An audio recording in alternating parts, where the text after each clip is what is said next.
Nagbitiw na po sa pwesto ang ilang mga cabinet secretaries ng kasalukuyang administrasyon matapos itong ipag-utos ni Pangulong Ferdinand Marcos Jr.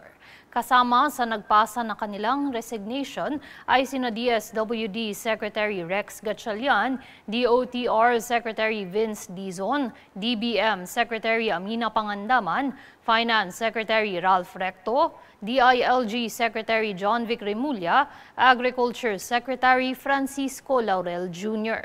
Ayon sa inilabas na pahayag ng Malacanang, layo ng utos ng Pangulo na mas maging focus at maging maganda ang performance ng Administrasyong Marcos. Sa kabila nito, tiniyak ni Marcos na hindi maaantala ang gampanin at serbisyo ng pamahalaan kasabay ng naturang pagbabago ng mga opisyal sa gabinete.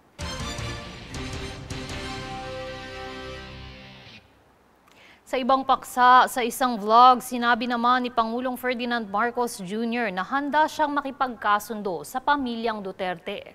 Ayon kay Marcos, marami na umano siyang kaaway kaya kailangan niya ng kaibigan. Kahit hindi umano magkasundo sa polisiya, handa pa rin siyang makipagtulungan para magampanan ang trabaho. Matatandaang naging mabigat ang tensyon sa pamilyang Marcos at Duterte na umabot pa sa umano'y pagbabanta ni Vice President Sara Duterte sa buhay ni Marcos.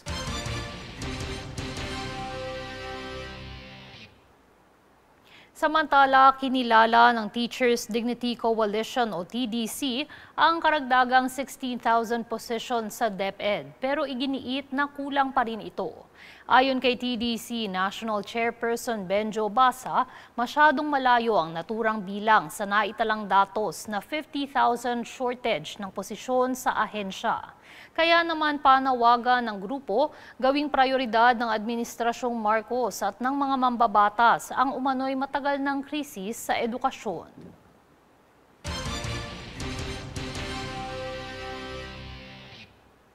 Sa iba pang balita, isang mataas na opisyal ng Philippine Air Force ang kasalukuyang sumasailalim sa investigasyon matapos ireklamo ng panggagahasa.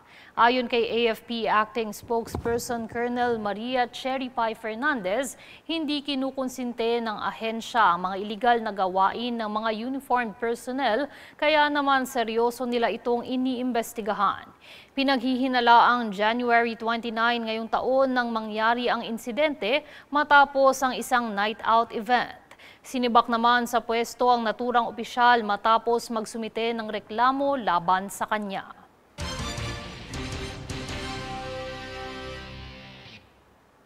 Nanawagan naman ng Department of Information and Communications Technology sa mga content creator, ethical hacker at civic group na makipag-ugnayan sa pamahalaan sa pagsugpo ng cybercrime.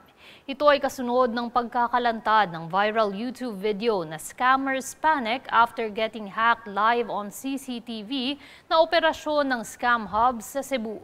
Pinuri naman ng isang cybersecurity advocacy group ang user na naglantad ng video sa publiko kasabay ng paghimok sa mga content creators na makiisa sa ahensya ng pamahalaan tulad ng DICT at Cybercrime Investigation and Coordinating Center o CICC.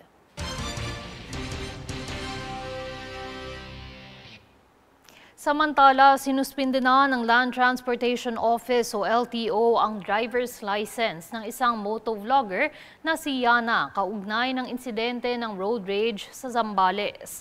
Bukod dito, guilty din ang motovlogger sa paggamit ng motorsiklo ng walang side mirror na may multang 5,000 pesos. Sinisingil rin siya ng LTO ng 2,000 pesos sa kanyang reckless driving.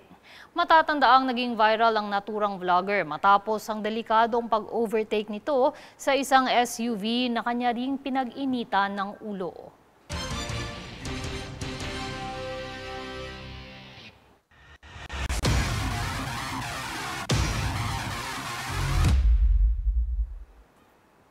Good news, nauwi po ng 60-year-old na Filipino pole vaulter na si Emerson Obiena ang gintong medalya sa World Masters Games sa New Taipei City, Taiwan matapos maklear ang 3.60 meters. Si Emerson ay ama ng Olympian vaulter at world number 4 na si EJ Obiena. Samantala, nagpasya ang gold medalist na wag nang ituloy ang attempt para sa 3.75 meters dahil sa iniindang foot injury. Kasalukuyan namang nagsisilbi bilang head coach si Obiena para sa boys athletics sa University of Santo Tomas at national team coach ng Philippine Sports Commission.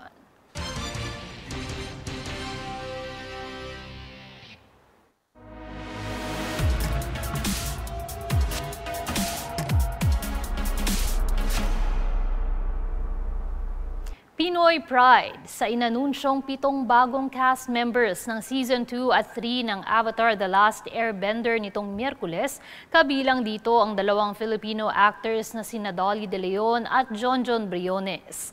Nakatakdang gampanan ni Dolly ang kambal na sina Lo at Lee at elderly advisors at firebending instructors ni Fire Princess Azula. Habang si Filipino-American actor naman na si Briones ay gaganap na Sword Master at White Lotus Warrior. Kinumpirma naman ng main cast na tapos nang i-shoot ang pangalawang season ng palabas at naumpisa na rin ang produksyon ng pangatlong season.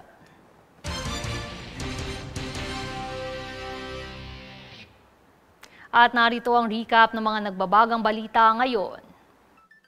Sa ulo ng mga balita, DepEd pinabulaan ang magkakaroon ng grade 13 sa school year 2025 to 2026. Coin deposit machines ititigil na sa Hunyo. Pasapote ni dating presidential spokesperson Roque, pinapakansela ng DOJ. PBBM, ipinag-utos ang courtesy resignation sa mga opisyal ng gobyerno.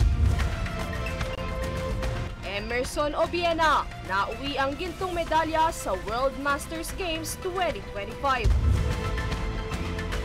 At Pinoy actors Dolly De Leon at Jonjon Briones, kabilang sa cast ng Avatar The Last Airbender. Batas at pantay na balita. Komprehensibong ulat para sa pulso ng masa. Ito ang News Force. Yan ang pinakamainit na mga balita ngayong araw.